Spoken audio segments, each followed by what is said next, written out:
Welcome to Two Deep Hokies Under the Influence, a Sons of Saturday podcast. I'm your host, Pete B, and I've got Sam Jesse here, but I also have a very special guest, and that is Robert Irby. He has joined us once again to help us out on tonight's pod. Rob, how you doing, buddy? Oh, I'm doing great, man. Just living it up here at Claytor Lake. I couldn't be better. Yeah, you joined us for a little vacation pop-in, which I do appreciate you helping us out because we are going to do our first 6 opponent previews tonight, something that Sam helped us out with last year, and Robbie and I have done a number of years, but I'm looking forward to this. But Sam, I think you need to kick us off. We've got to get a cheers going here.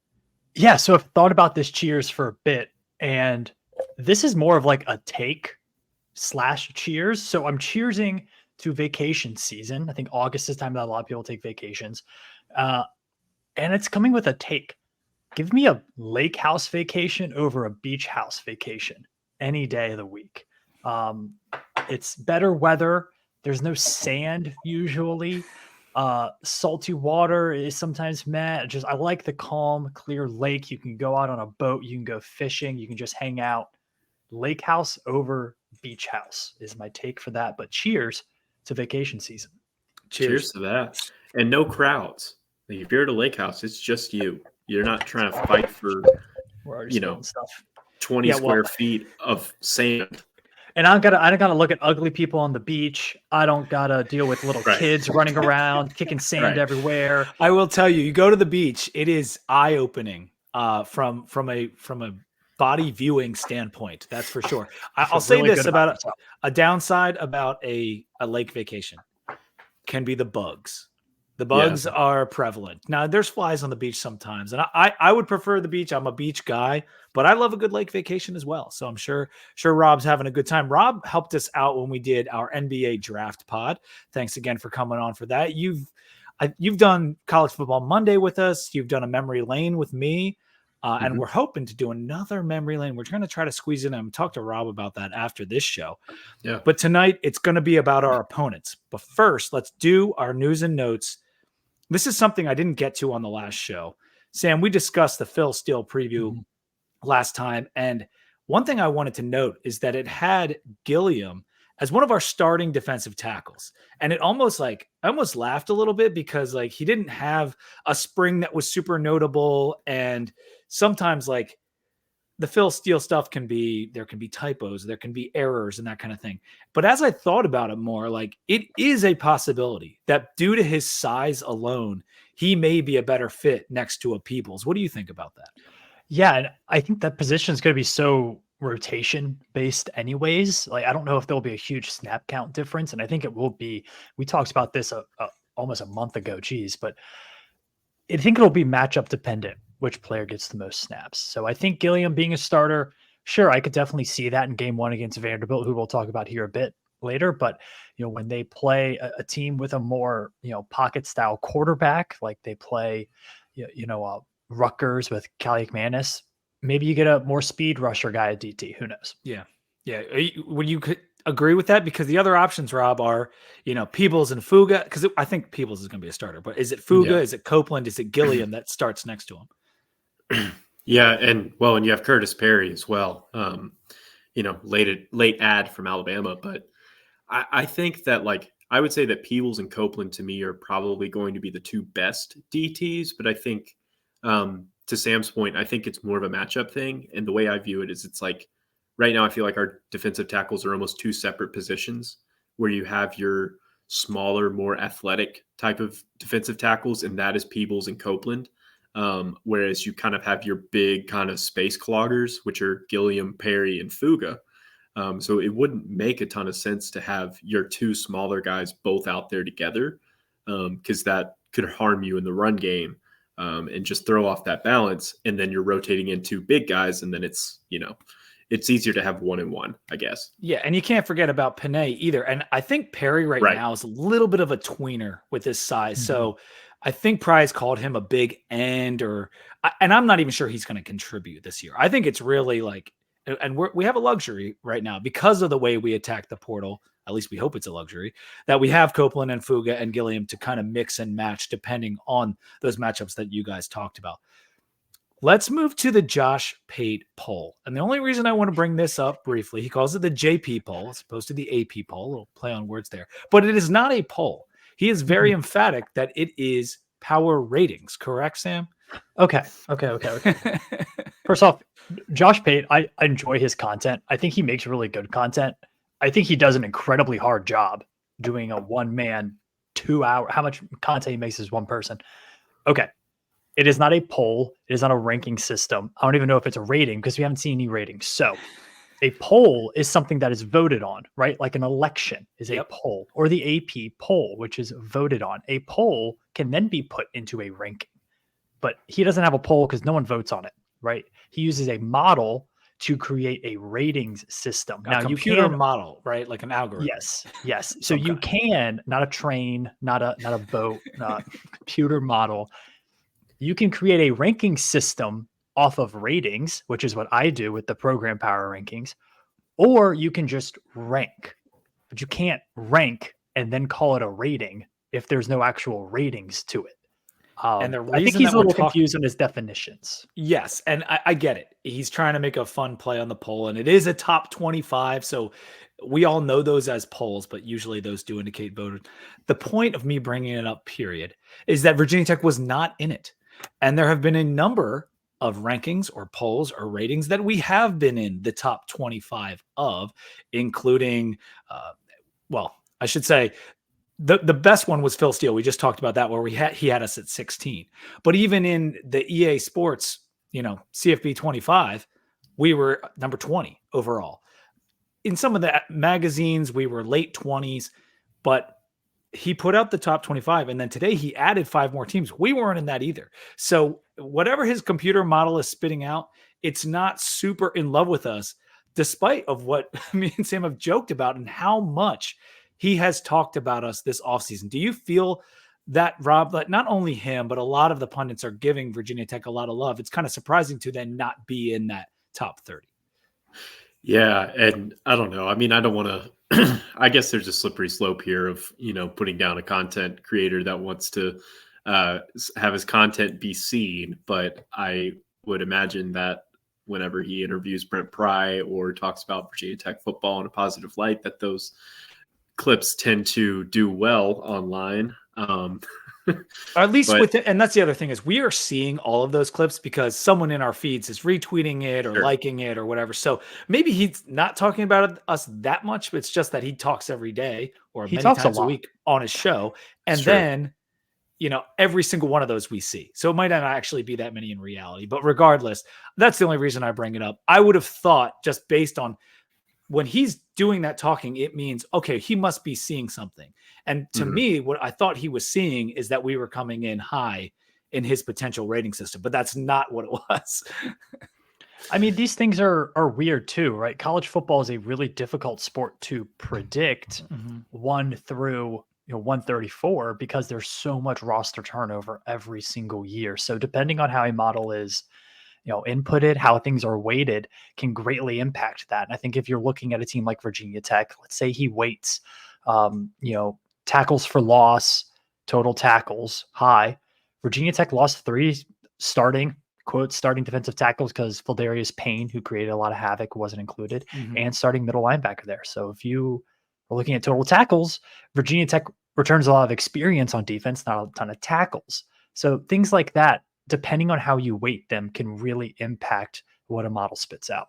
And if you're looking at 134 teams in total, there's going to be one team at least that's a little weird. I mean, I have NC State at 56, and I think they're clearly a top 25 team. So things happen. Yeah. And that's Bill Connolly has been through these arguments for years, like with people getting mad online about his various polls, because in theory, that would be a very similar thing because it's a computer spitting it out. And this is a great segue to kind of what we're going to talk about tonight, which is just where the Hokies are coming in the polls, in the magazines and whatever. And as we move through our opponents, where they're all coming in. One more thing before we get to that is Vandy tickets should be getting distributed tomorrow. If you were on the Sons of Saturday package of getting your tickets, you should hear something tomorrow or the day after or very, very soon, because we finally are getting the information from Vanderbilt.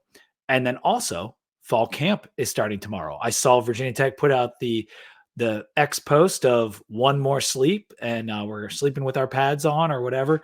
And that's exciting because this is the time of year that the three of us really, really love, starts to get everybody really juiced up. I can't wait to see those heights and weights come in. Yes. That'll determine wins and losses. Right. It always does. Right. All right. So let's start with where Virginia Tech is coming in their preseason. I talked about a couple already. In the FPI, we are 50. In SP Plus, we are 32. So this kind of agrees. If you're looking like two computer models, that has us a little bit lower. But once you get to some more human polls, like Athlon, 27, Lindy's 29, Phil Steele, 16 in his power poll, 17 in his top 40. And so you can see kind of a difference there between maybe a computer model and the way it thinks of us based on roster and returning tackles or whatever it is, and the way a human might look at us. And I think that's what you kind of have to take into account with Virginia Tech right now. What do you agree with more just from a human standpoint? And I'll start with you, Rob. When it comes to the Hokies and where they're coming in. Right. I honestly, I think I'm more of a cautious optimist, I would say. And I think that, having Tech, I would feel better about a system that puts them out in that 30 to 35 range, because I feel like you're saying, hey, this is a team that should be a lot better, but we're not going to set the bar insanely high because they haven't done anything to prove it. Right. Mm-hmm. I mean, the last time Tech had more than 7 wins in a season was 2019. Like last time they had 10 wins in a season was 2016. Like it's the bar is a little lower now for Virginia Tech football, as much as we hate to admit it. And I would feel a lot better about that than, the national writer saying the Phil Steele per se, and not to say anything against him. I think he's great, but maybe the feeling of, oh, Virginia Tech is back. And then boom, we're number 16 and we went 7-6 last year. And I'm like, all right, let's exactly pump the brakes here, It could happen, but if it doesn't, then we look pretty bad. Yeah. At the same Go ahead, Sam. I was just saying, like, I'm maybe a little bit more bullish. Like, if I were to be the person writing Athlon, 20 to 25 like feels right. I look at that group of teams that are on that 20 to 25 area, like teams that are talked about, West Virginia, Kansas State, NC State, Louisville. I think Tech is more on that level this year in 2024 than they are in the 30 to 40 range. However, if you look at the teams that Virginia Tech beat last year, they haven't really proven that they can win those big games yet. And Tech going 9-3 with this schedule is probably like 20 to 25 in the country, maybe a little bit better. And the win total set at about 8, maybe 8.5. So it seems right? It feels that 20 to 30 is probably the correct range. I will be totally honest. I don't think there's a big difference between, number 20 and number 35. That game's a toss up, right? Yeah, I hear you. And I'm with Rob and you on just the idea that 16 makes me a little uncomfortable, just of like, oh, are we really 16? Yeah, I would love it, but I don't know about that. And then, an FPI of 50 just seems ridiculous to me. And so somewhere I would say, like, I'll probably go in between you guys, right? Like 23 to 31 is probably where I would be. If you put a gun to my head, I'm probably late 20s. But it's very fun. And usually when you take the average of these things, of all the ones of my favorite rankings, so to speak, not that FPI is one of them, they're probably averaging late 20s is where the Hokies are. Let's get another thing we're going to look at as we go through these teams is something I was looking at, the Shrine 1000. Are you guys familiar with the East-West Shrine Game 1000? Yes.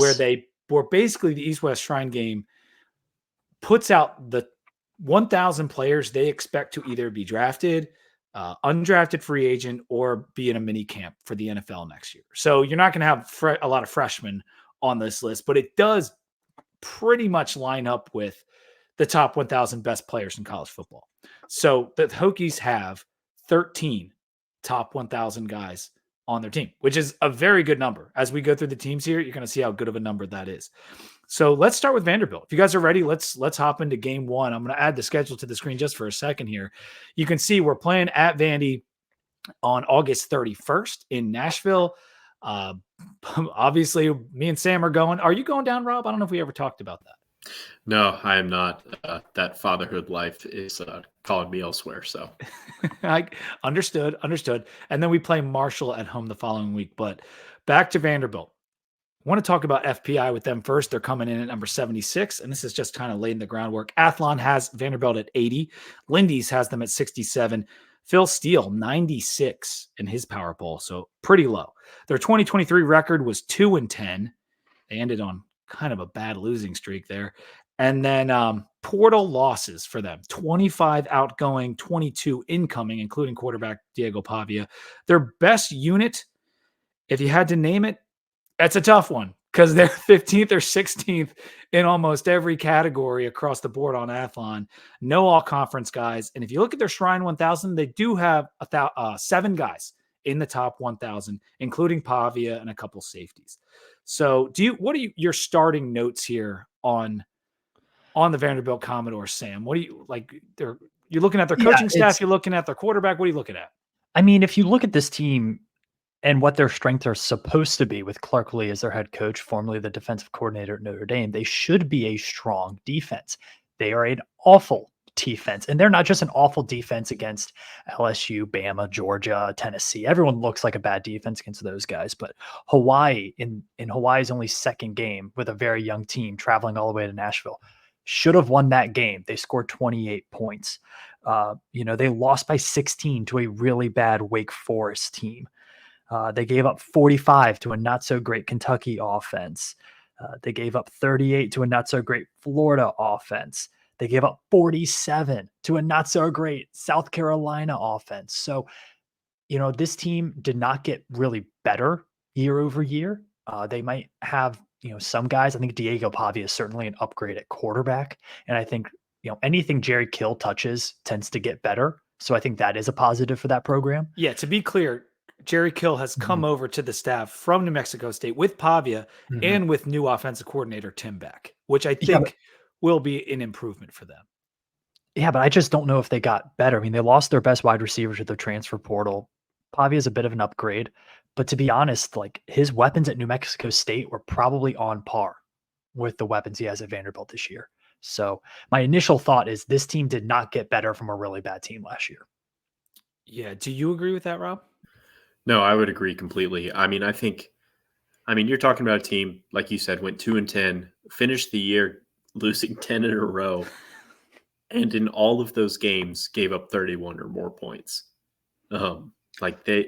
That's pathetic. Yeah. And I do love Diego Pavia, and I think Sam's a big Pavia guy. And I think that's the one hope for Vanderbilt is, sometimes in college football, if you have a quarterback that can make stuff happen, that might win you a couple games that you shouldn't win. But even then, what's the ceiling? 4 wins at most? And it's a tall task being in the SEC the way they are. But even at a conference, they struggle mightily for the most part. And that's what we're hoping for on August 31st. Sam talked a little bit about their defense struggling so much. Well, Clark Lee decided it was so bad, I'm taking over the DC duties. That's my job now. He's doing the reverse Brent Pry. Isn't that what a coach does right before they're fired? That's yes. Sometimes. Fuente didn't do it, but a lot of coaches do that where they take. No, he did, didn't he? Yeah. He did, didn't he? There was one game that he called plays, right? Oh, and no, then they right. went back that did to happen. It. And that was there was one game. Oh, was there really? Okay. I'll have to do some hypnotherapy to get that regressive memory back. But so I thought that was interesting because although they have Jerry Kill there and Tim Beck there now, and Tim Beck, we'll get to the style in a second that he likes to run, but that is going to take away from Clark Lee's ability to maybe pay attention to things in game, maybe, have those game day intuitions that a head coach needs to have. And that Brent Pry has said, not being the DC anymore or calling the plays on defense, at least, allowed me to be a better head coach. And Clark Lee has decided to go the other way, which I do find interesting. Let's talk about the offense in Pavia, because it is a very interesting offense. I know Sam watched a lot of New Mexico State last year, and they need an upgrade because in almost every offensive category, the defense was bad. The offense was in the hundreds and almost everything too. Yards per play, scoring, all that kind of stuff. Well, this offense they do this year, it's going to be completely different. It's going to be much more run heavy and quarterback run heavy. And they not only did that by bringing in Pavia, but the other backup quarterback is Nate Johnson, the running quarterback that played for Utah last year. So even if Pavia goes down, you're going to have a similar look coming from Johnson. And Pavia won a lot of games. And I think on opening weekend, there are always teams that pull these double-digit upsets or whatever. And I think because of Pavia and the way he played last year, Vandy could be a little bit of a trendy pick to upset us. What do you think about Pavia coming in and playing for them this year, Sam? Are you worried about him and his legs?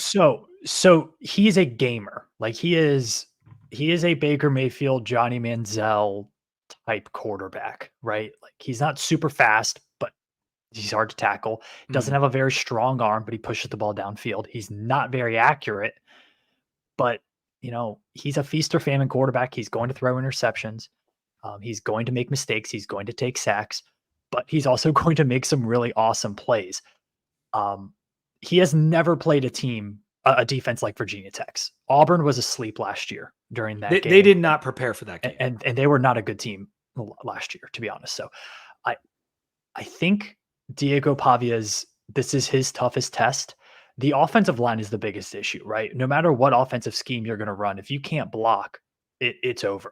And I think this offensive line is going to have a big issue, not only in the Virginia Tech game, but further on in the season, blocking for Diego Pavia, who is a smaller quarterback. He's like maybe 6 foot, and that's not a good sign. They don't return. They return one starting offensive lineman. So, but they did bring in some in the portal that in terms of this experience, like it's not so bad, but you're talking about a new system with, guys that haven't been at that school. There's different gelling that has to happen in general when you get to a new school, not to mention you're playing the position that needs to come together the most. And so I agree that the offensive line could struggle.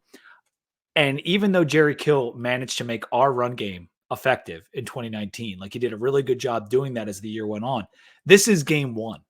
And so I think that is a big impact here. What are you thinking about the offense, Rob? Are you getting a little nervous about it? Do you think that, like, we've seen running quarterbacks, cause Virginia Tech trouble? Or is you seen a nightmare scenario with Pavia just running wild on us?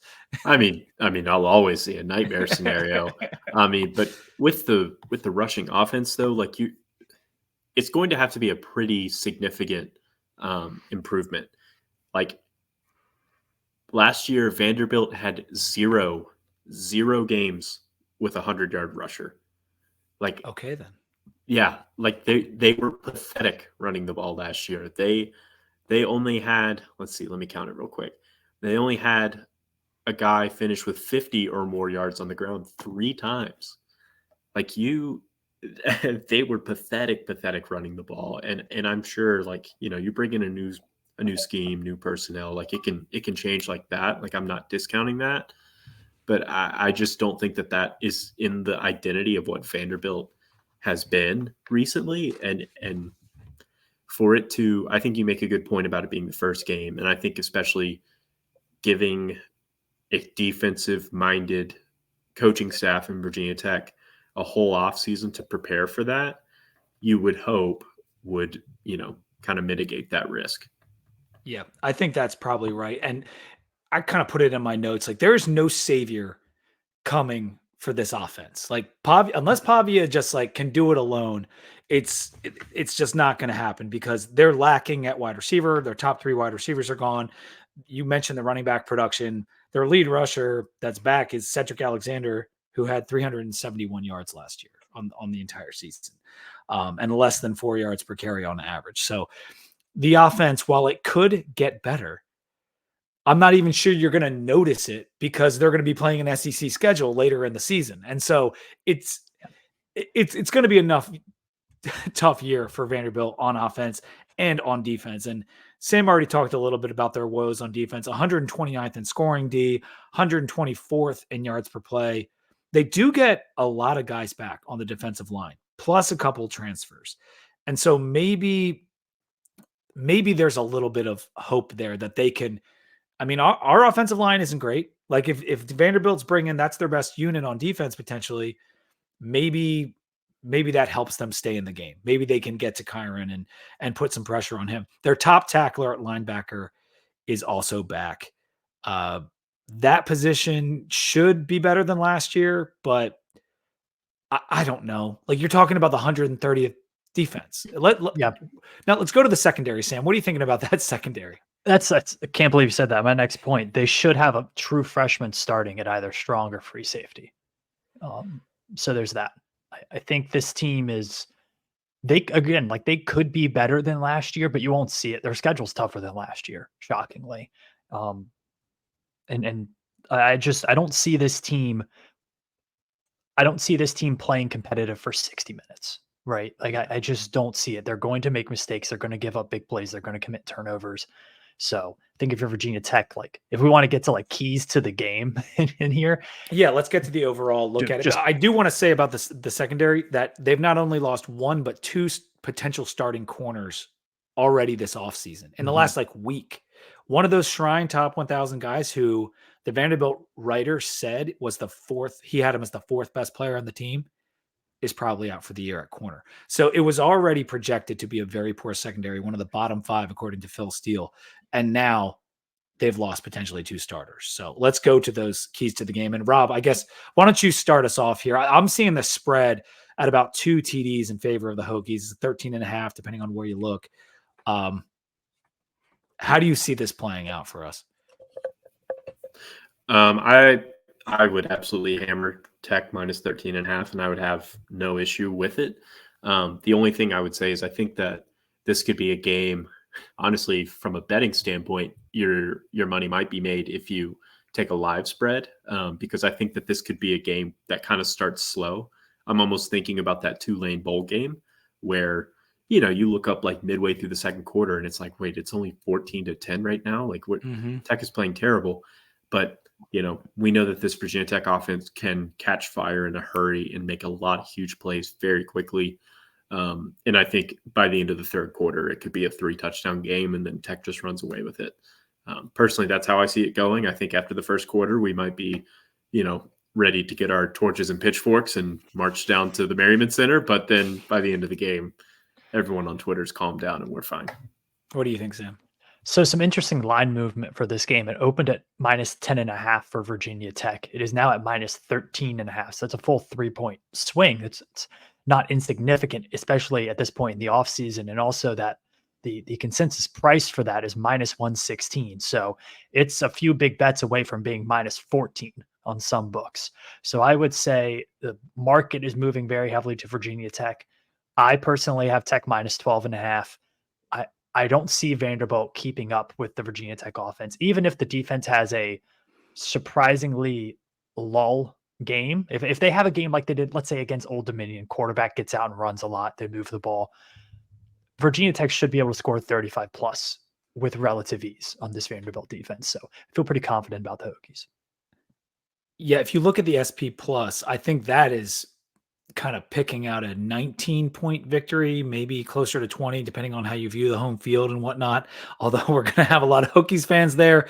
And so I agree with you guys. Like, this is something that you shouldn't feel concerned about a 2-touchdown margin of victory. But I know my one buddy Colby, who works for the Sports Gambling Podcast, like, he's going to be taking Vanderbilt plus the points. I don't know what it's going to come in at day of, but I know he's going to be taking Vanderbilt, and he's quite good at picking these games. Not 100%, obviously, but like that's the kind of stuff in a game one where there are so many unknowns across the board.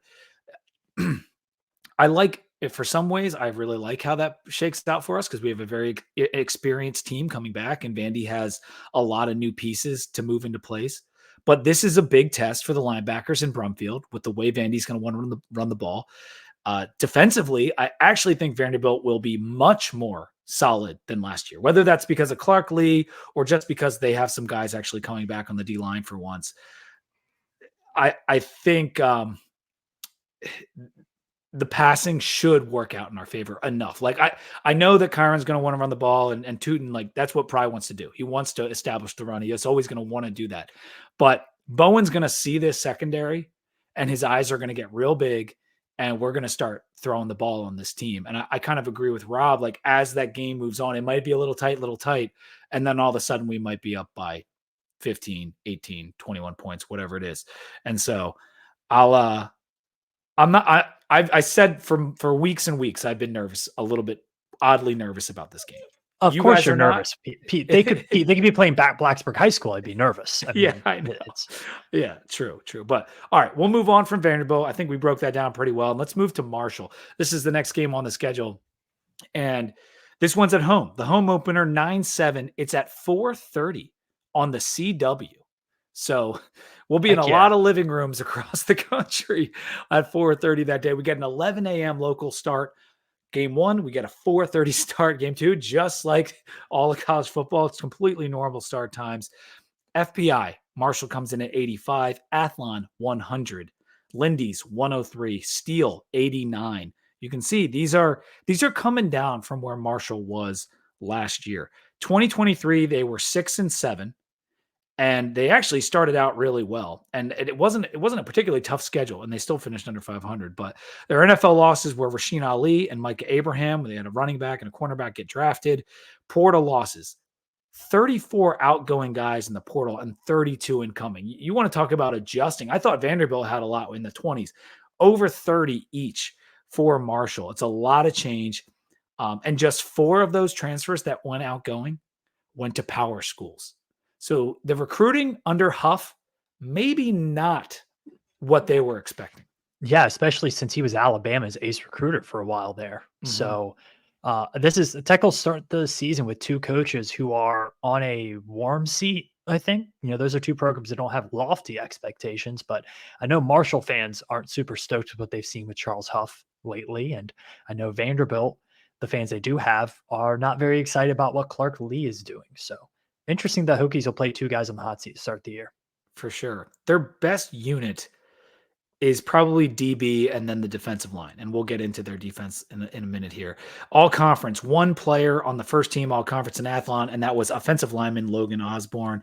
And in the Shrine 1000, 2 players.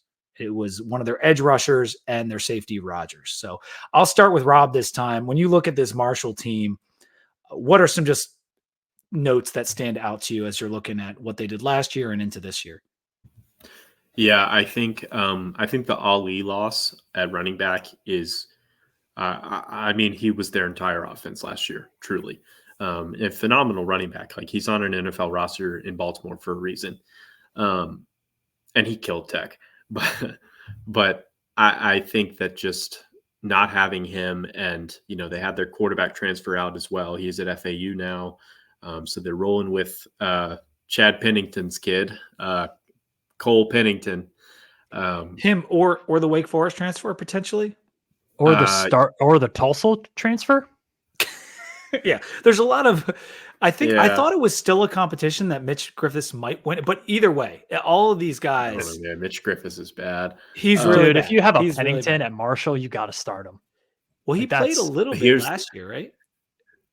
He did. So that was the thing is Marshall was pretty bad down the stretch, and you could tell the wheels were kind of falling off of the season. So they just went with like, okay, we've got this freshman kid. He's got a higher ceiling. Let's just throw him out there and just try to give him some experience. So he started 4 games. He threw 0 touchdown passes in 4 games.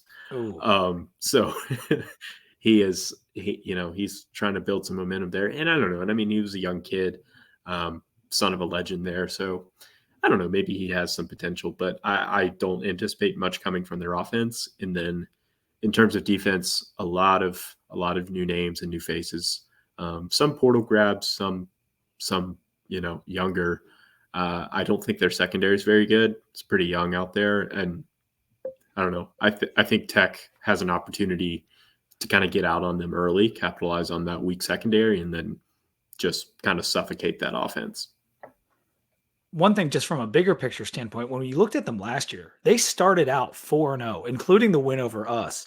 And they had NC State kind of on the ropes in the 5th week. Like they were very close to beating, 2 power conference teams in the first 5 weeks of the season and being 5-0. And they beat Albany early in the year, who ended up playing for the FCS championship. Like they were playing well. And even at the time I said, like, that Marshall team is not good. And I got even Marshall fans in our comments saying, like, what are you talking about? Like, we beat you guys. And I was like, yeah, but we're playing terrible. And I can just tell they're not good. And then they lost. What was it, last 6 regular season games or whatever it was? They had a 5-game losing streak after they beat Old Dominion by 6, lost close to NC State, and then lost 4 more after that against James Madison, Coastal Carolina, App State, South Alabama. They failed to score over 10 points.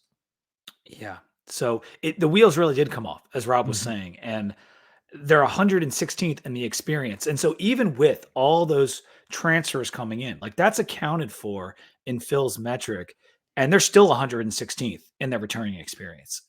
Yeah, I have them one of the lowest in returning production. The rate I have on them is 1.1. That's out of 5, and the bottom is a 1. Oh, gosh. So they have 0 returning experience. I know they've brought in guys in the portal, but these are not high quality portal guys. Like they're just bodies. They lost a lot on defense. That was a really experienced defense. And it was a really experienced offensive line where almost every player was above 300 pounds on the 2 deep. Like they were huge. And they bullied Virginia Tech's defensive line for a bit in that game. This is a very different Marshall team than what Tech played in Huntington last year. Yeah, the only reason they have 3 quote unquote starters back on offensive line is because I think a couple of them are transfers. And so it's a much different look there. The one name on offense that kind of jumped out to me, you guys know what it is? Jordan Houston, the running back from NC State, who essentially quit on his team last year. I don't know what was going on. NC State had their quarterback and their running back quit on them last year. I don't know what that was. And they won like 10 games. And they ended up, Doran somehow righted that ship enough to play well. But yeah, Houston he's a little dynamic. He can do a couple things, but you look at that offensive line, you look at what you're going to get at quarterback, which is a very much an unknown, because between the 3 of us, it's hard to figure out who's going to be starting games. If it's Griffiths, they're in big trouble. He was the worst ACC quarterback in QBR by a lot. He is not a good player. And so I would hope he wins the starting job, because that means they're in real big trouble. But yeah, the offense, I'm not seeing without Rasheen Ali. It's going to be tough for them defensively. Sam talked about a little bit. Rob talked about a little bit.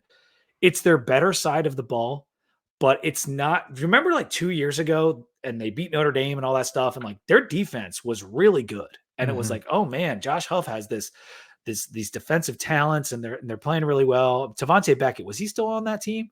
Yep. And so, but now it's that defense even is starting to regress big time. And they were 47th in opposing passer rating, but 81st against the run in yards per carry. And I don't know. Their D-line has guys. This is not a totally lost. This is not the Vanderbilt defense. I think there are like a little bit more bright spots here. They got J.J. Roberts back at safety, and Johnson comes in at ASU, the former 4-star. He played 6 games there last year. McGahee's back at the other safety. Those are guys that at least one of them was on the Shrine 1000. So there's something in the back end and on the D line. I just think that, again, in a 4-quarter game at home in Lane, and we'll move to the keys to the game, I think we're going to be able to outlast Marshall in this one. Mm-hmm. Sam, what are your thoughts on the keys to the game and the overall thoughts on Marshall? I think it's very similar to Vanderbilt, where you have a team that you know is going to leave the door open for you. Last year, Virginia Tech didn't take advantage of that, right? There was a couple of times that they had the ball on Marshall's side of the field, came away with 0 points. That would have won them the game. I think this is a game that Tech is going to feel very amped up for comparatively to the opponent. I think there's going to be a lot of energy in Lane Stadium that day. I think guys are going to be really fired up, hopefully coming off a win. I think this one, of all the games on Virginia Tech's schedule this year, this is the one that I think could be a rout for the Hokies. Like this is the one that I think is the most likely to be, 48-10 or something like that. So I think the Hokies are going to feel pretty good in this one. Also, fun fact, new offensive coordinator for Marshall this year. First time offensive coordinator, Seth Dagey, former Texas Tech quarterback. He's like our age, Robert. So that'll be interesting for him. That was certainly a swing for the fences by Charles Huff, but we'll see how that works out. Is he related to the quarterback that played at West Virginia? Yes. The one that I kept calling Dogecoin? Yeah. Oh, yes, he is related to Dogecoin. Yeah. I do remember that guy. And it's a big swing, and it's a huge challenge with what they have offensively this year. Like that I feel bad for that guy, because this is not the canvas you want to be painting on as your first time being an offensive coordinator. Rob, how are you thinking this game plays out? Are you with Sam with the margin idea that this could be a big margin of victory? Yeah, no, I really do. This feels like a game where, like, I feel like Tech's first two possessions both end in long touchdown passes. They get up 14-0 pretty early, and like I said, then Pennington is trying to play hero ball, or whoever's playing quarterback is playing hero ball, trying to keep up, and the defense is just kind of feasting, and the offense just kind of coasts, and Tech wins probably I think like 49-10, something like that. Like I think it's a big W. Yeah, and while safety is a strength in their back end, because their DB unit was getting a little love on Athlon, they lost 25 pass breakups between Micah Abraham and Dynami Hill, who transferred. And that is a ton of pass breakups. And if you look at Bill Connolly's system or even Phil Steele's system, when you're projecting forward for a defense, losing that many pass breakups is a really bad thing. So while the D-line is solid and it will provide a challenge for our offensive line, I do think that's true. I expect maybe a few struggles early, similar to what Rob was saying with Vanderbilt, but we will take control late in the first half, open things up in the second half, and they may score 10 points. Like this is a game where our defense should show out. Like if you want to challenge your team for a shutout, like this is the game. Like this is the game that you wanted to get that shutout. We'll win. The margin depends on how clean the offensive line plays and how well the offensive plays in general, because they could put up 40, they could put up 50. We saw them do it last year. But that's hard to say on any given game. Oh yeah, we'll put up 50. I mean, this is a decent defense. It's not a completely trash defense. Let's move to Old Dominion, our favorite. We are going to Norfolk for the third time. September 14th. This is at 6 p.m. on ESPN. Another nice normal start time. Oh wait, I'm sorry. ESPN Plus. You will be searching for this one. You will be on those illegal streams. You will have to try and find this game somewhere. Well, good. I don't want anyone to have to watch us in Norfolk again. Except for, is Sam going to the game? You live in the 757. Will you be there? Yeah. You sound excited. Yeah. Did you go to the last one? Yeah. Yeah. Sam called me at halftime, and that was probably that was the most vitriol I've ever heard come out of his mouth. Sure. I wanted everyone fired. I wanted the president fired. I wanted the board of visitors fired. I wanted my finance 101 professor fired. You wanted him to name might have come up at some point in that conversation for sure. Well, I think, and we're gonna get into this, and Pete, you're gonna go through all of it, but like this is not a good team. Mm-mm.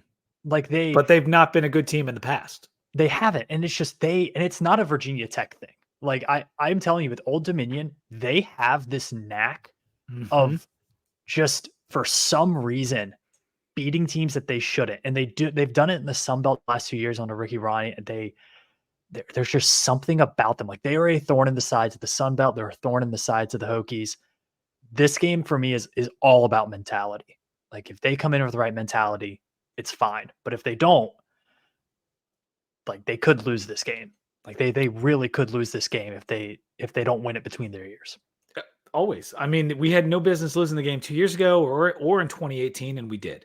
FPI for these Old Dominion Monarchs, 108, Athlon 102, Lindy's 117, Steel 105.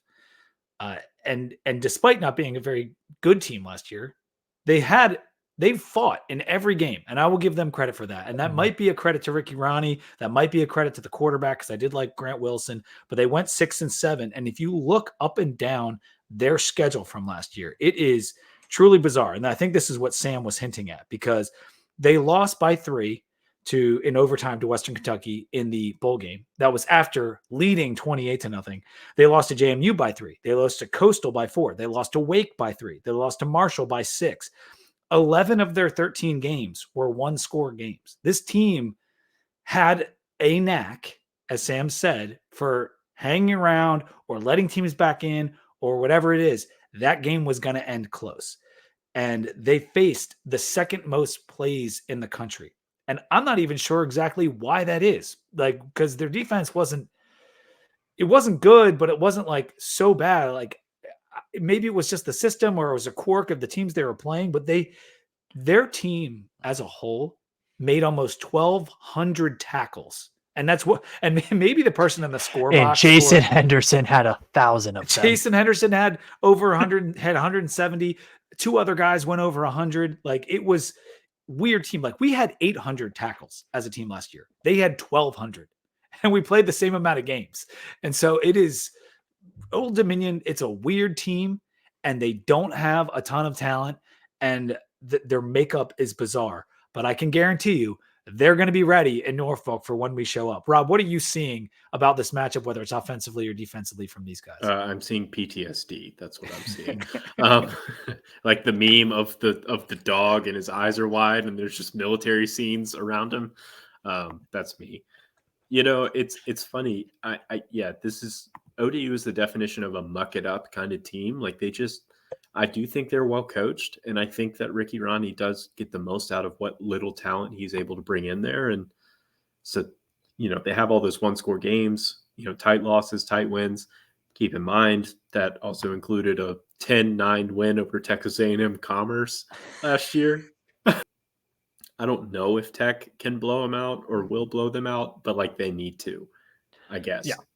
Like, if it's close, we know what kind of weird stuff happens there.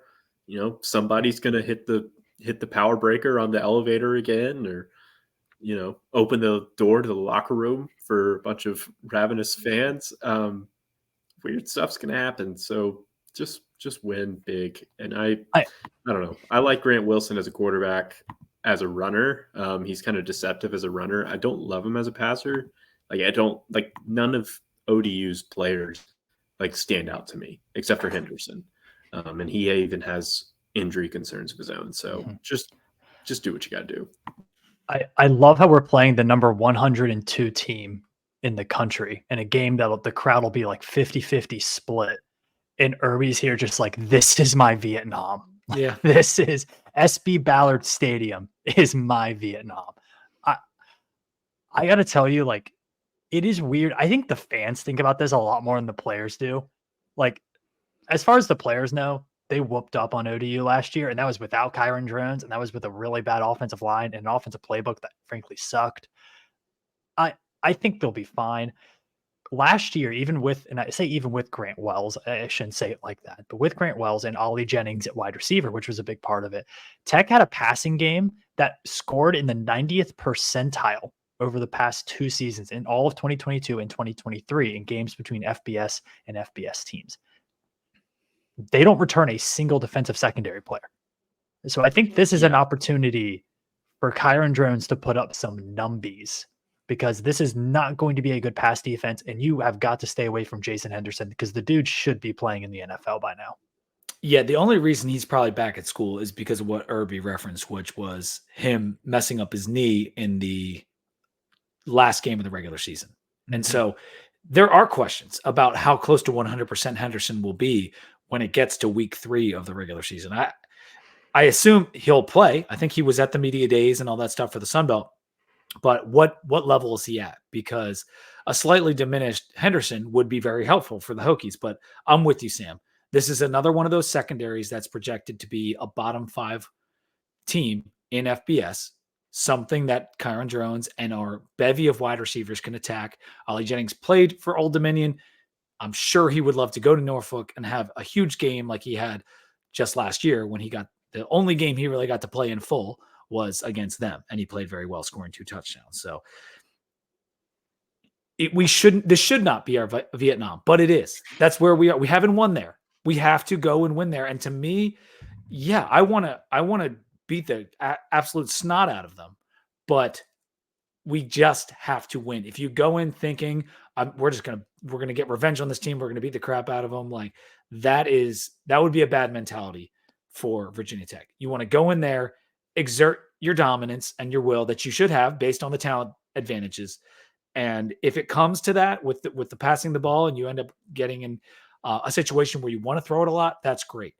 It would also be nice just to push these guys around, because last year we couldn't run on them. And that's the reason that we had ended up having to pass so much. And the whole offense for us is different, as Sam said. So I do like what it's looking like right now. The other interesting thing about their offensive line, it was so poor last year, and they allowed the most sacks in the country.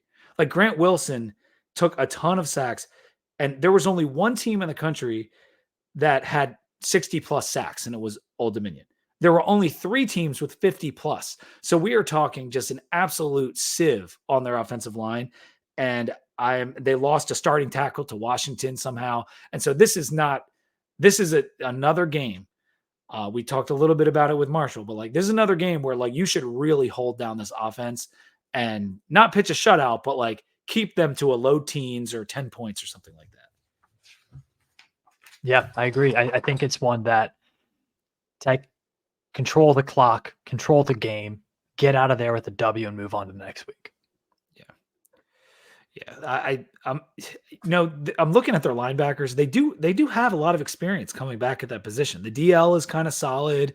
They play that 3-man front. They're getting 6 of their 8 top guys back on the D line, but that difference really should be that secondary. And will end up probably amounting to a very big difference because we are just so much more talented in that matchup. I think that's just about all I have here. I think the last thing I had was just because of the Grant Wilson run threat. You said he's kind of a sneaky runner. Like his numbers weren't good passing the football. His QBR, his rating, all that stuff was bad. Our linebackers are going to have to play well in this game. Yeah.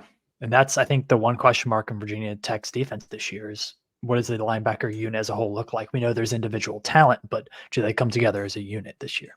Mm-hmm. Definitely. You have any final notes on ODU, Robert?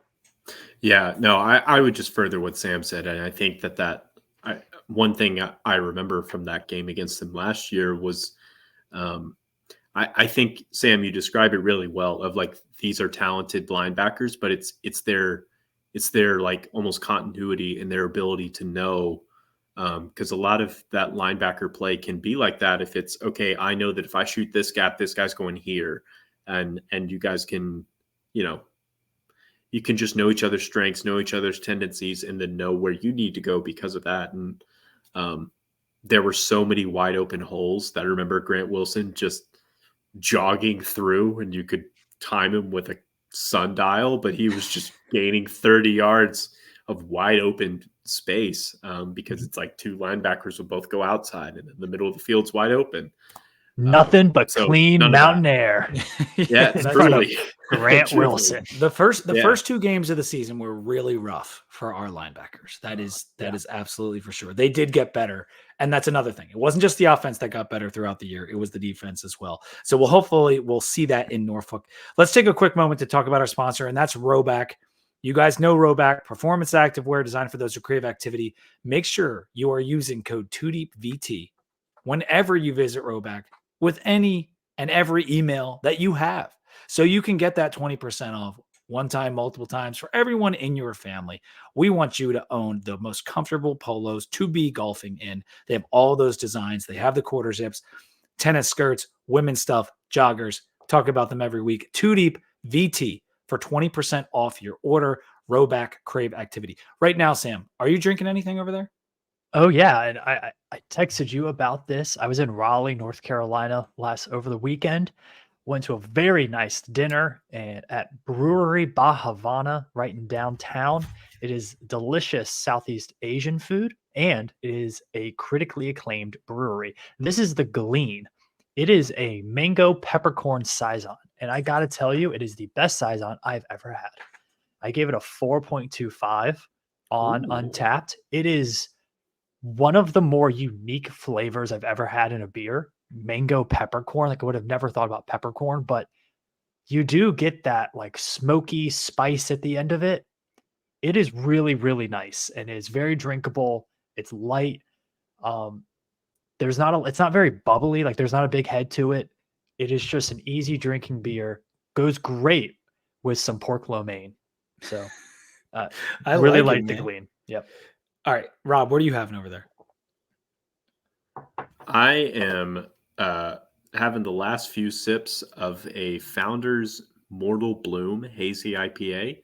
I'm not usually a big hazy IPA guy. I typically like, maybe I like a more hoppy IPA, like a West Coast IPA or something like that.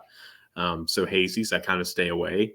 Feels like a, more bitter Blue Moon to me, but this one is incredibly smooth. My dad is a huge hazy guy, and so I'm just drinking whatever beer he buys while I'm here at Claytor Lake with him. And I was like, man, this one's pretty solid. It's just got a really smooth finish. Like I said, not too heavy on that fruit flavor, and still gets a little bit of that dry hop in there. So I'm a big fan.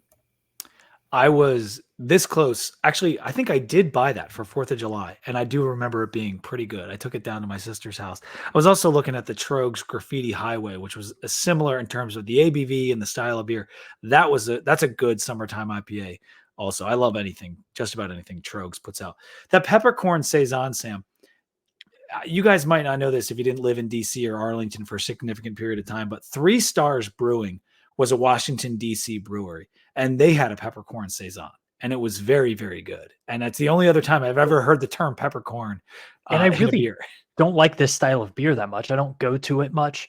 Mm-hmm. I'll get it in a flight occasionally if I'm doing that, but the waiter recommended it, and it is sensational. So if you're ever in the Raleigh, North Carolina area, you'll see it at grocery stores or beer stores. Brewery Bahavana, everything they have is very highly rated. I'm drinking can't see it, but it's the Hanalei IPA from Kona. Everyone knows the Kona Big Wave, as well as maybe a couple of their other ones. But the Hanalei IPA, it's an island IPA, as they call it. It's got passion fruit, orange, and guava, but it's not an overwhelming amount of fruit. It sounds like a lot of fruit, but the actual flavor is it gives it a nice little summery feel. And I actually think I reviewed this on the pod maybe 3 or 4 years ago, and I gave it a very favorable score. I might come down just a little bit. I do really like it. It's so clear in the glass too. There is no haze to this thing at all. It is more of your traditional IPA with a little bit of fruit flavor. Hanalei, I don't know if you guys are familiar with Hawaii or the island of Kauai or Hanalei, but you've heard the song of Puff the Magic Dragon. In a land called Hanalei, it's pronounced a little bit differently in the song to rhyme, but that is based. Puff the Magic Dragon is a mountain formation in Hawaii, and it literally looks like a dragon. And at the bottom of that valley is the town of Hanalei, and it's awesome. And I went there on our honeymoon, and there's a Virginia Tech bar in Hanalei. I will tweet out the picture tomorrow, but they had Virginia Tech helmets on the wall. All this, I don't know. We walked in. I had no idea when I got there. And then I ended up talking to the owner for a little bit, and he was a tech guy. And it was a very nice surprise. So that is my fun fact about Hanalei and the Hanalei Island IPA. I would recommend this thing. I'm probably going to come in around a 3.75 on it this time, but it's a nice beer. So work retreat to Hawaii? Yeah, dude, Kauai is amazing. It is an absolutely beautiful place. It's all green. The closest thing that I've seen to it, oddly enough, is Acadia National Park up in Maine, because that is also an island that is also a lot of green surrounded by water, and it's a lot closer. So if you want to go up to Acadia, that's the closest you can get, in my opinion, on this side of the country. Let's talk about Rutgers, you guys. We're gonna switch from the beautiful line of Hawaii and come all the way back to Dirty Jers. Rutgers 9:21. The time is to be announced. FPI is 45. Their athlon rating is 41. Lindy's is 46. Steele is 41. So this is definitely going to be the stiffest test we have at this point of the season and in our out-of-conference schedule. this is a decent team. They went 7-6 last year, only 3-6 in the Big Ten. But keep in mind, they were in the old Big Ten East, and I believe they played Iowa as well. So pretty brutal schedule for Rutgers last year. And they even gave Ohio State a bunch of crap up until about halftime last year. They have a portal, nothing too crazy there, just 2 transfers that ended up going to Power 5 schools away from the program. They've got a really good D-line, good linebackers, decent CBs. Their offense is much worse than their defense is the way I would put it. And in the Shrine 1000, I said we had 13 guys. Rutgers has 14 guys. One is a long snapper, but nevertheless, they've got 14 guys in the Shrine 1000. So this is a pretty talented team. Sam, I'll start with you. From their coach on down, what are you seeing from Rutgers? It's a program on the rise for sure. Something about Greg Schiano and Rutgers, man. Like he knows how to win there. They had a very Wake Forest-esque season last year, or Dino Babers-esque season at Syracuse, where they beat the teams they were supposed to beat. And honestly, I'll throw the Hokies in there, where the Hokies were playing at that time. That game was up in Piscataway, and to be honest, it wasn't that close. It was a 19-point game. But then when they played everybody else, they got mollywopped. They lost 31-7 to Michigan. That's fine. They lost by 11 to Wisconsin. They lost 35-16 to Ohio State, 22-0 to Iowa, 27-6 to Penn State, 42-24 to Maryland. When they played good teams, they did not win. And I think that's kind of the next step for Rutgers, and quite frankly, the next step for Virginia Tech as well. If this game was in Piscataway again, I would feel pretty nervous about it because of what they have on defensive front seven and how good their offensive line is and what they have in the running game. But because it's in Blacksburg, I think that swings it enough for the Hokies. We'll talk about it, but Anthony Kaliakmanis hasn't really been a good quarterback in the Power 4 level since he started at Minnesota, a couple of years ago. Yeah, I agree with that too. And I'm still having, you want to talk about PTSD, that train horn at the Rutgers Stadium. I'm still thinking about that thing. That was awful. Rob, what are you seeing from Rutgers? Kind of when you look at how they performed last year and into this season, it's a much more favorable schedule for them this year than it's been in the past. Yes. Yeah, no, it is a great schedule. Yeah, I mean, to not have to play just that absolute gauntlet of Michigan, Ohio State, Penn State, those teams anymore. I think an important thing to note is that they do have a bye before they play Tech. So make of that what you will. So they'll have a pretty easy start because it's right now their schedule is Howard and Akron and then a bye. So that's about as easy as it gets. Could that work out for us in the idea that they will have no idea what an actual football team looks like by the time they play us? No, I think that's yeah, you can spin that however you want, to be quite honest with you. Like I can see both sides. Yeah. You could go revisionist history, whatever happens there. But I mean, and obviously I think we've made it clear that Tech's first 3 games should all be fairly comfortable wins. The difference, of course, being they'll have to go on the road for 2 of those. So Tech will have some sort of challenge coming in. Again, whether that's positive or negative to be seen. I think my thing about Rutgers is I don't necessarily think their offense got any better. I really am not. I personally, if I were them, I would have just kept Gavin Wimsatt. And even though Wimsatt is not a great passer, not a good passer, maybe not even an average passer.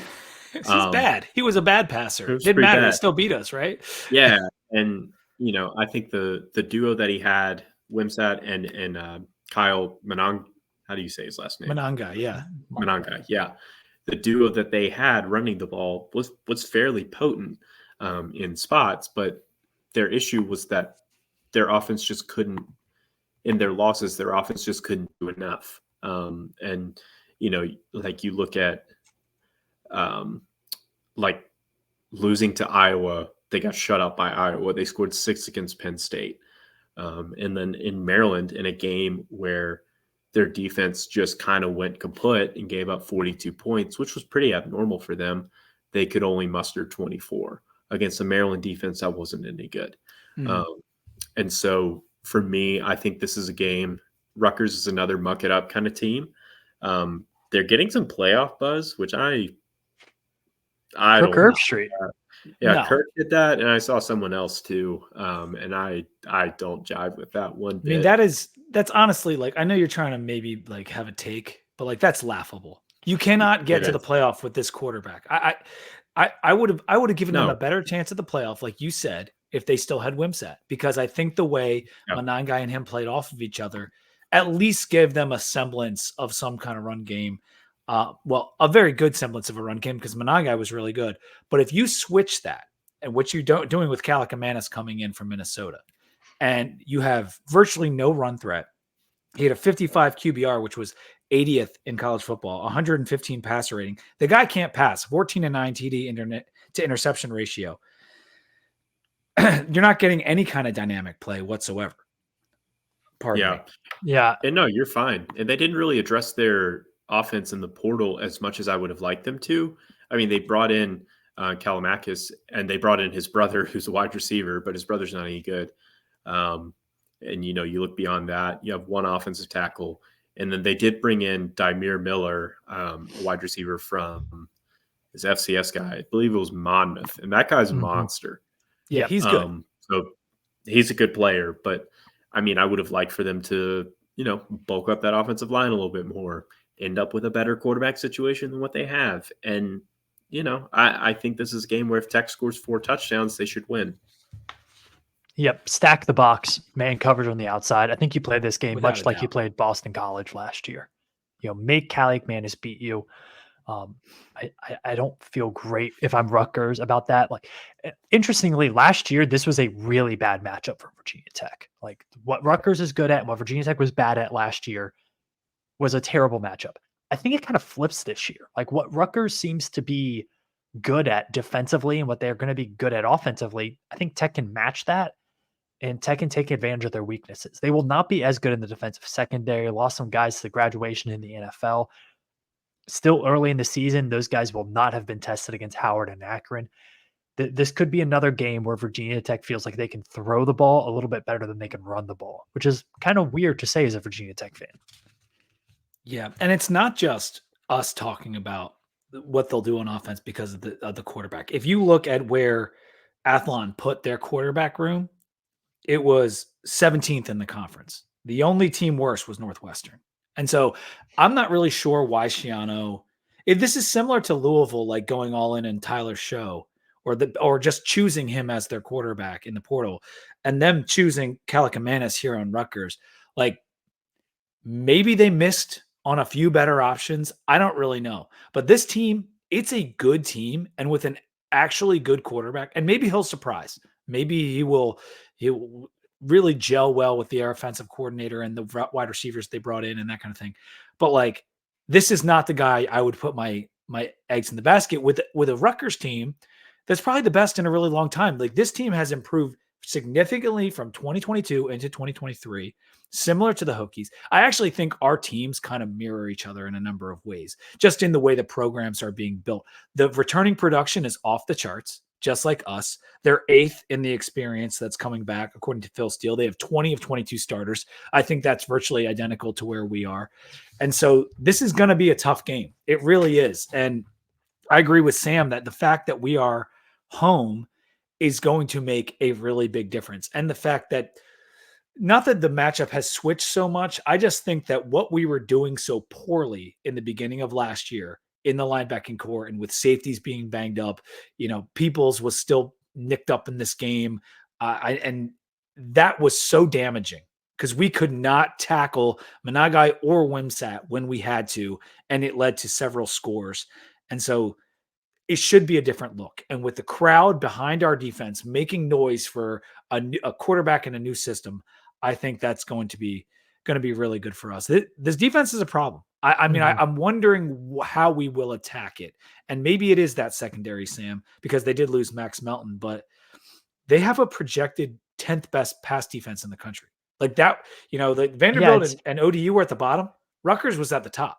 It's weird because, like, if you look at the guys that they have, it's not great, but they did really good numbers last year, and they return a lot of those guys. And I think you said they have a lot of, of that the Shrine 1000, but they don't have any top tier elite NFL top 3-round draft guys. Like, it's just a whole bunch of dudes that they've built. It's a bunch of Yep. guys that they've developed over the last few years. And I think sometimes that can be a little bit harder to play against. And this is going to be a really tough game. I think this is by far the toughest game the Hokies will have up to this point.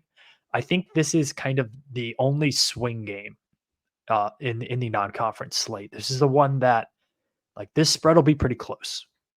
Yeah, and it's in terms of like their best player. You're talking about like who's the elite player. Like Tyreen Powell might be that guy for them in the linebacking core, and he could cause us a lot of problems. But similar to Henderson, he is coming off an injury as well, and like he's not at 100%. And so that could play into our favor. That's going to be something to watch as we get closer to this game. We have to get the run going. I think this is going to be a big drones rush game. How do you think in this game plays out, Rob? I think that this is a game where the turnover battle and field position mean everything, because I think you're looking at two defenses that should have – I think both defenses should be able to be fairly successful. I think because Rutgers, I do like their defense a lot. And then Tech, I think that Rutgers offense should be pretty easy to defend.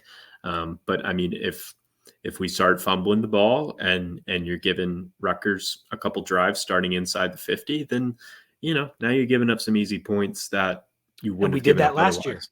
Remember, exactly. Drones had the fumble right away. Exactly. Yeah. And I think the opposite could be said too. I mean, if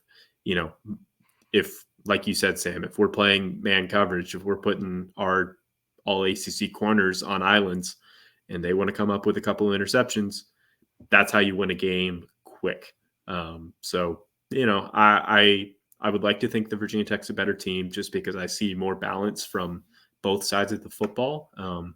But this is a game where, like I said, if Tech doesn't have their head on a swivel, they could hand this game away to Rutgers pretty quickly. I think it's important for our fans going into this game to forget the Rutgers name. Like, this is not like, oh, it's just Rutgers. Like, this is a real team that could really beat us at home. And so it's going to be a rock fight, but I think on the back of a great performance by Kyron Drones and the crowd, we're going to get this win. And that's going to be a big pivot point. I think Sam kind of said that. Like, this is an important one. If you want to hit that 9-game threshold, you probably got to win this one. So let's move on to Miami. Miami is 9:27. This is 7:30 p.m. on ESPN, Friday night game. And you want to talk about a big one. This is a big one. Miami is 23 in the FPI, 20 in Athlon, 17 in Lindy's. And, as I keep going down, they are number 10 in both Phil Steele's power poll and his top 40, and first in the ACC. And so this is a team that, just like every few years, maybe every year, Miami is back. Rob, is Miami back? I can't believe Miami's back until they're back. That's how I feel. Trust me, I've even tried to buy into this thing before. I mean, Sam can remember me pushing the De'Aaron King Heisman future pretty hard, and then quickly realized. Oh my gosh, yeah, that year. Oh, you're right. Quickly realized that a slot receiver playing quarterback is not the best thing. Shout out Braxton Burmeister. Anyway, this is a really interesting matchup because both of these teams will be playing on a short week, and then both of them will travel to California the next week because Tech plays at Stanford and Miami plays at Cal. Anyway, that's just a little anecdote there. No, I did find that interesting when we were looking at the way the schedule was breaking down, is that this is a huge game, and then the ACC immediately puts both of these teams in the Lions' mouth the very next weekend, going across the country to play hard games. Buddy, it's Stanford. Well, that's true. Right. We'll get there. Hard games is relative, but from a travel standpoint. But if you look at, I'm sorry, go ahead, Rob.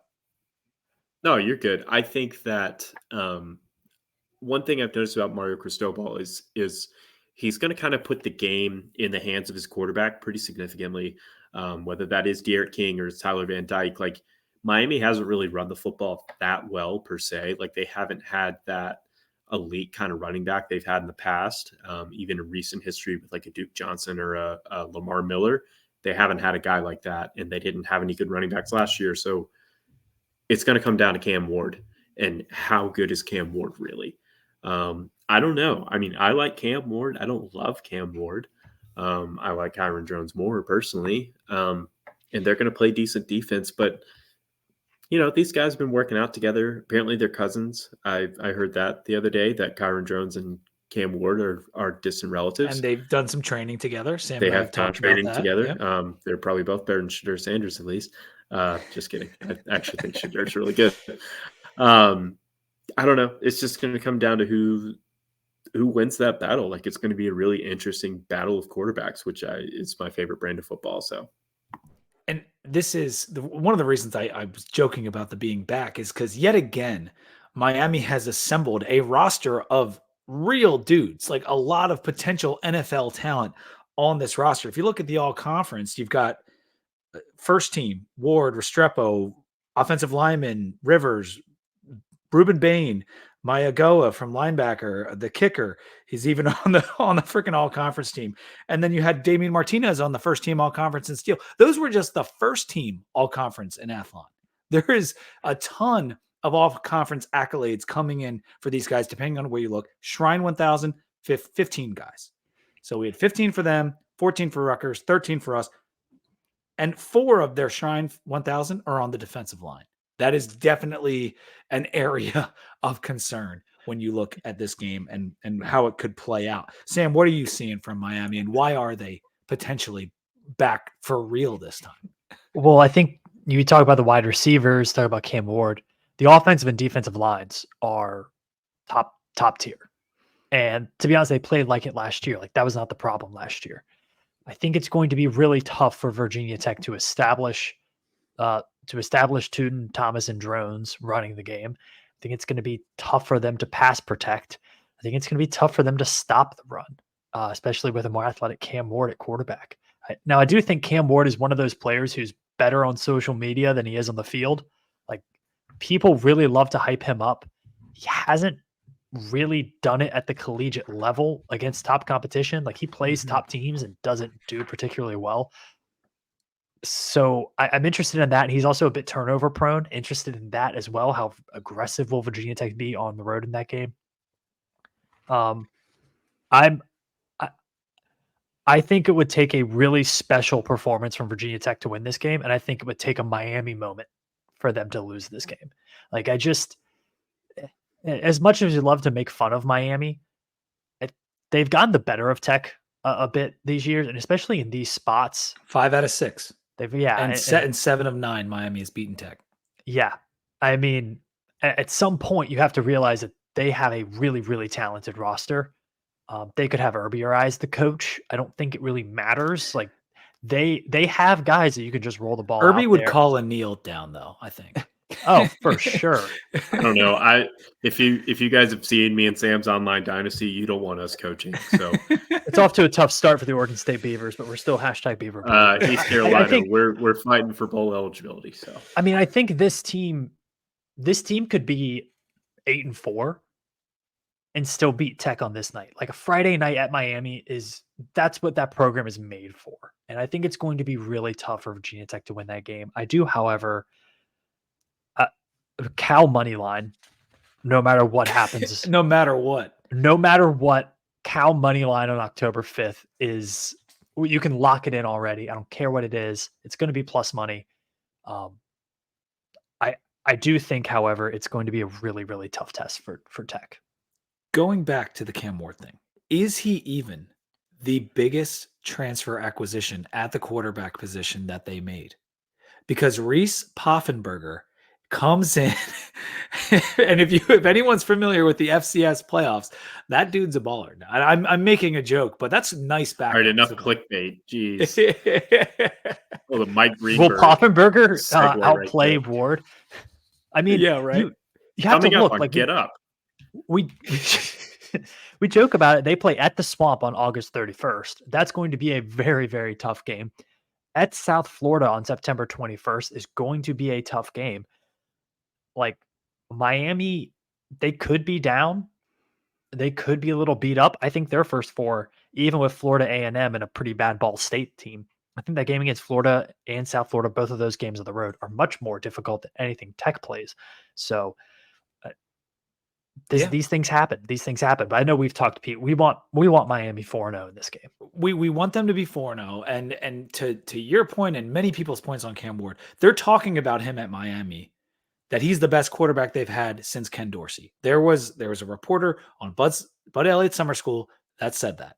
And so that is what they're believing right now. That the Cam Ward hype is very real. And I do believe it has gotten to a point where it is a little overblown.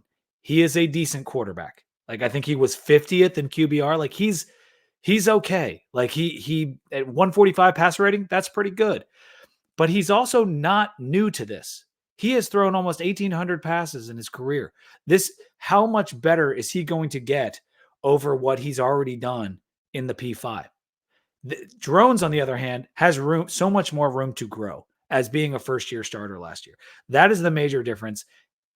For Cam Ward, it's obviously the most talent he's ever played with. So could he look the best of his career? Yes, he absolutely can look the best of his career this year. Is it any more close to Ken Dorsey and what he was able to accomplish at Miami? No, I don't think he is. But that was also a completely ridiculous Miami roster. But enough about Cam Ward. They have the good wide receivers. I showed the graphic already about how Athlon has every category of their offense at number one. From offensive line on down. Phil Steele has them as the 7th best offensive line in the country. They don't even bring back that many starts, but it's based on projection and it's based on some recruiting rankings and what these guys are projected to do. And I think that's going to be a good unit. Sam talked about the building out the lines for Mario Cristobal. That's what he does. And so their offensive and defensive lines are going to be a major problem. And I agree with Sam. This is a challenge. It's a very, very difficult challenge down in Miami because Miami fans will fill the stadium for at least that night game on Friday night. Also, we haven't talked about Damian Martinez, running back from Oregon State. Dude is an absolute monster. Mm-hmm. So that's going to be a challenge as well. I think the best running back Tech plays this year. So even if we can get to Cam and cause him problems and covering their wide receivers, which are very good, they're going to be running the football. And they're probably going to have some success because Damian Martinez is really good. They have optionality in this game, and they have played us extremely well over the last majority of a decade. And so I'm nervous about this one. Like, this is probably one that that's going to be very hard to win. Friday night under the lights, they are like, what are you feeling as a percentage basis, Rob, on just our chances to win the game?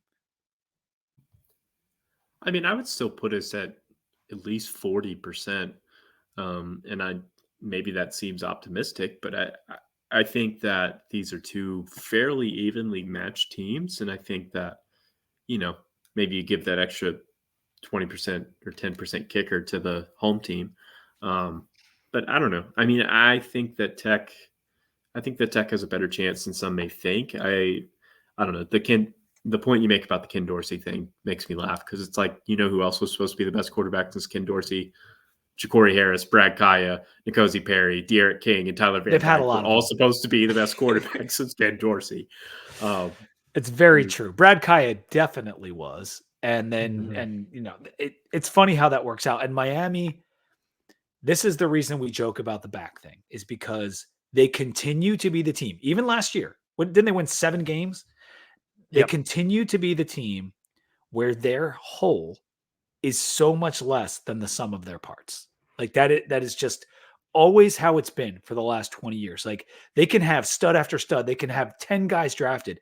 Team still wins 7 games, 8 games. Like they haven't found a way to put it all together. So yeah, they have dudes, but this team by week 4, 5, 6, 7 might not be playing well at all. We really don't know, because that's what Miami has done more often than not over the past 20 years.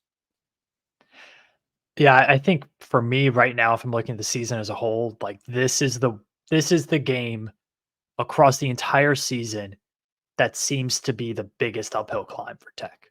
Like, I think this is a much tougher game than Clemson at home. Much tougher. Yeah. I think this, from a win impact standpoint, is massive for both teams. I think this win in that Friday night primetime slot, whoever gets it, it's going to be really big, not only for their programs, but for ACC title chances this year, all the rest of it. So it's a huge game. And I really do hope both teams can stay clean until it takes place. You guys ready to do Stanford? Last team of the night. Let's go to wine country. Let's go. All right. At Stanford, 10-5. We'll go from Friday in Miami, back-to-back roadies. We got to fly across the country. This is not an easy situation that the ACC put us in, but at least it's the worst power team on earth. Well, them or Vandy. It's a bad power team. Let's put it that way. They're 59 in the FPI. Athlon has them at 79. Lindy's has them at 75. Steele 78. So they're not looking too good. And in those preseason magazine prognostications last year, 3-9 on the year and 2-7 in a very difficult Pac-12. Their NFL losses include their kicker. So not too many NFL losses for the old Stanford Cardinal. Portal losses, 14 outgoing guys, 6 of which went to power schools. Oh, I wanted to say this about Miami. 20 transfers out from Miami went to power schools. 20. So there was a lot of talent. They got talent in the door. They got talent out the door as well. But back to Stanford. Their best unit is probably wide receiver and linebacker. Wide receiver is based on more or less one guy. There might be a second guy. And then linebacker, they got a couple guys back. A.M. Mayor is their only all-conference guy, and they had 3 guys on the Shrine team. Sam, what are you seeing from Stanford that gives you any kind of nausea going into this 10-5 game? Yeah, I had this team as one of the worst adjusted expected points added teams in the country last season at minus 0.34. That's really bad. It doesn't sound like a big number. That's very bad. They got beat up a lot last year against pretty much every team they played. They had a 13-point win against Hawaii. They beat Cal by 3 in overtime. They beat Washington State by 3. Outside of that, they got pretty beat up. That includes a 7-point loss to Sacramento State. So, that 3-point win was against Colorado in overtime. Not crazy Cal. comeback in that Colorado game. I lost a bet on that game. So thanks, Stanford. This team is really interesting because I think they do return some talent, and I think they do return a lot of their depth. Their issue is their depth isn't very good, especially on the line of scrimmage. Their defensive line is bad. Their offensive line is really bad. Like, they are not a Power 4 team roster-wise with anybody who weighs over 250 pounds. That's going to be really difficult for them to overcome. They struggled in the Pac-12 last year, and they're going to struggle with that again in the ACC this year. Ashton Daniels is a decent quarterback. He has a couple of playmakers, but they just haven't been able to put it together. Similar to Vanderbilt, like Diego Pavia, like, I see this as a team that might improve, but they're going to have some really bad moments. And I think people are talking about the road trip. Tech does get an extra day. They're going to be flying. It's not that long of a flight. They'll be okay. They're college kids. I appreciate the positivity, Sam. I think it is one of the most overblown things in college football this year. Dude, like, back-to-back roadies is not overblown.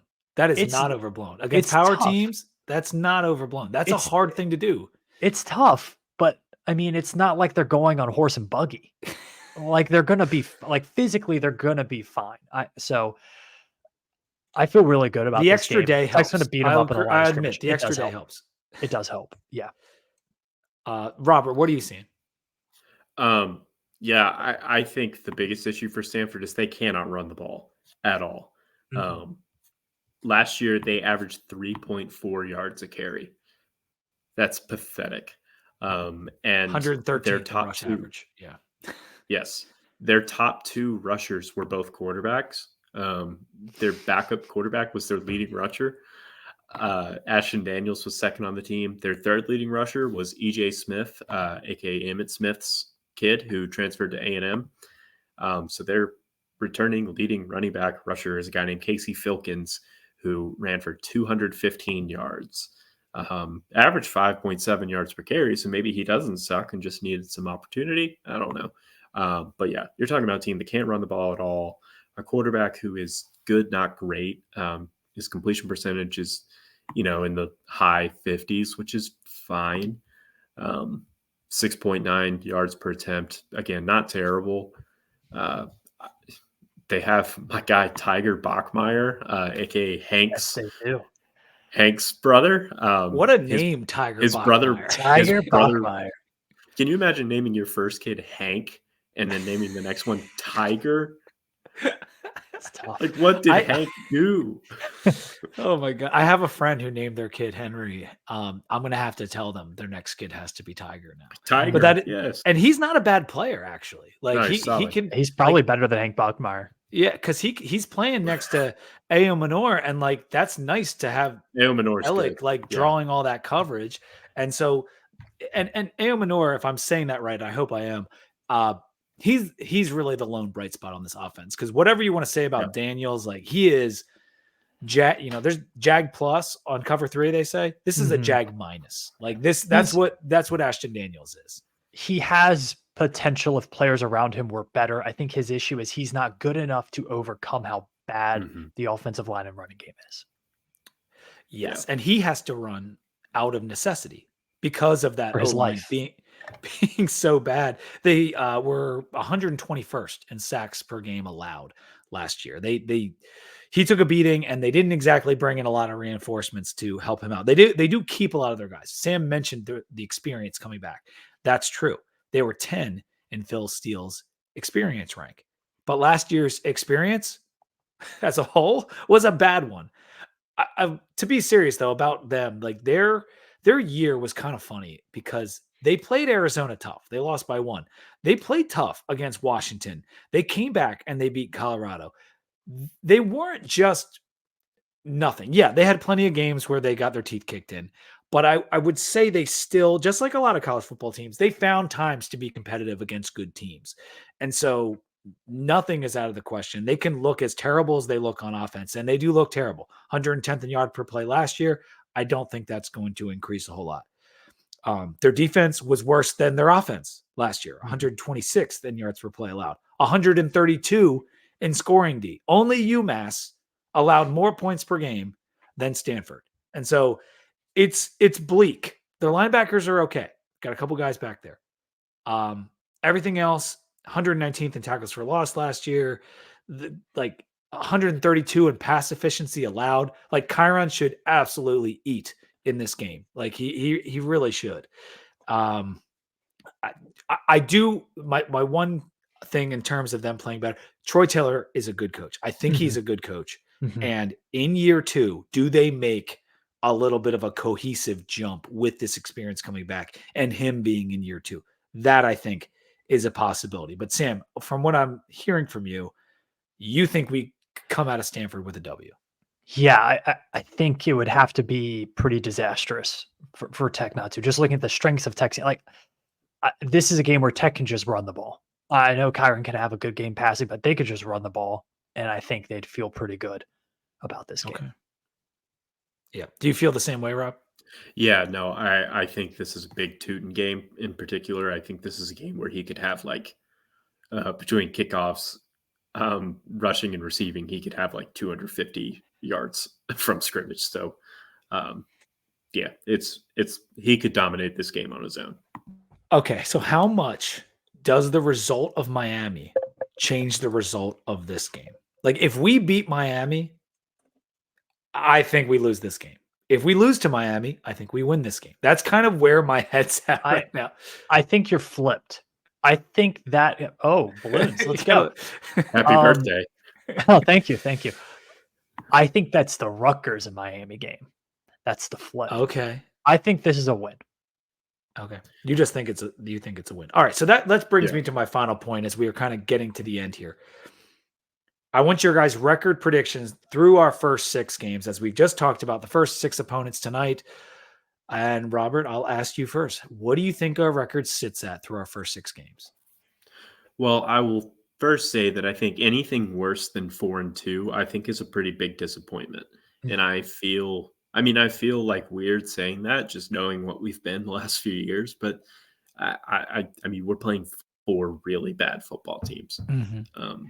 And so I think we take care of business in those 4 games, and then I think we split the Rutgers Miami slate. So I think 5-1, and like if we come out of there 5-1, I'm feeling pretty happy. Not gonna lie, and I think that's where they're at. It sets them up well to hit that 9-win threshold. Absolutely, Sam. What do you think? Yeah, that's where I have them right now. If I'm going game by game, 5-1, lost to Miami.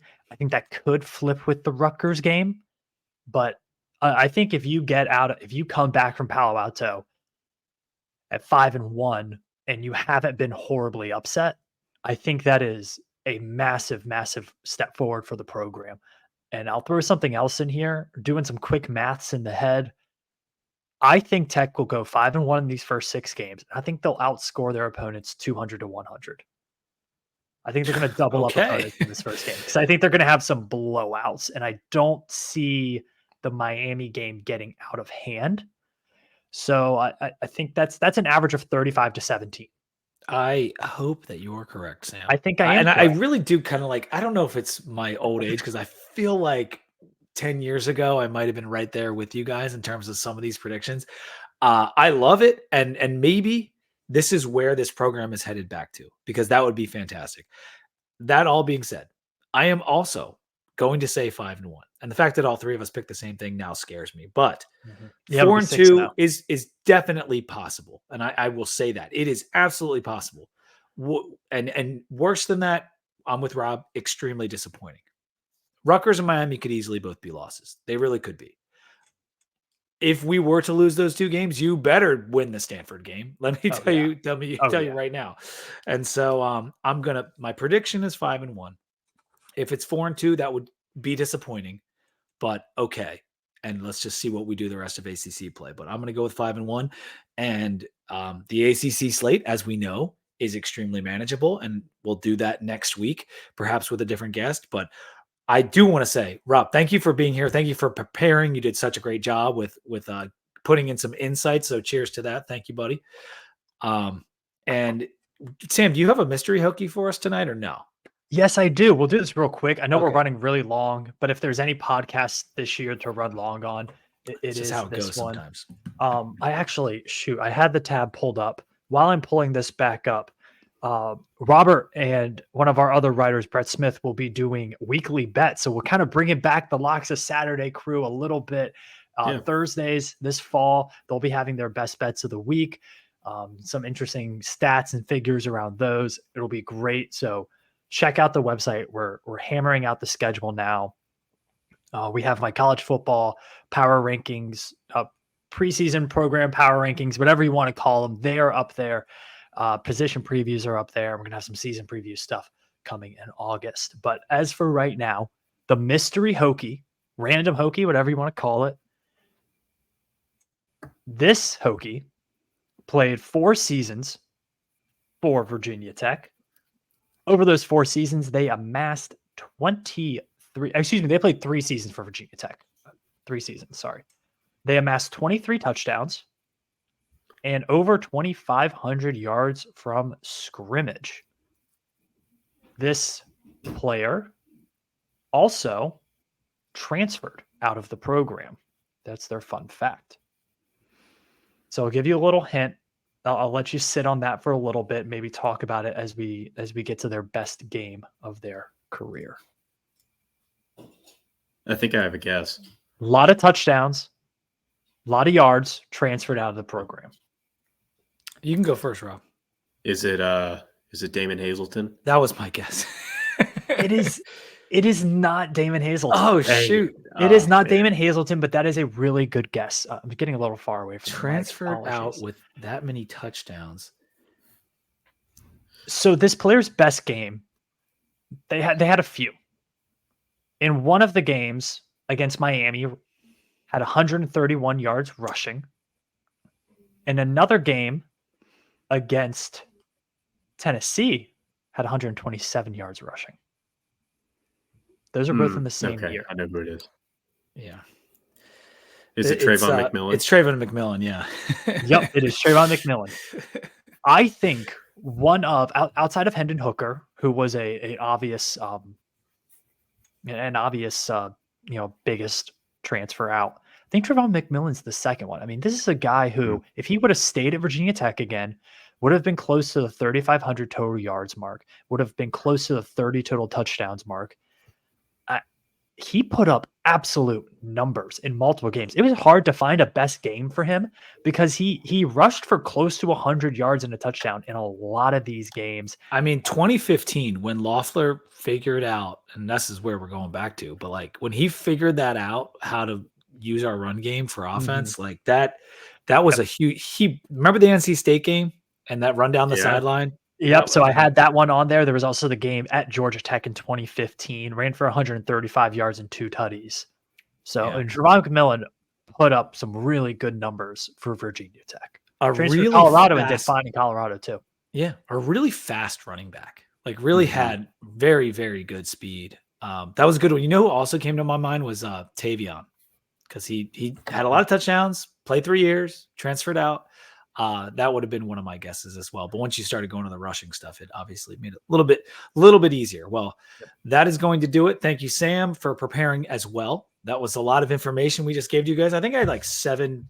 I always print my notes, but I had like 7 pages of notes. So we got through a lot. We went long, but that's all right. Make sure you're subscribing on the Sons of Saturday channel. Make sure you're subscribing on the Sons of Saturday podcast feed, on the 2 Deep podcast feed, everywhere you get your podcast. Make sure you rate, review, subscribe. And until next time, go Hokies.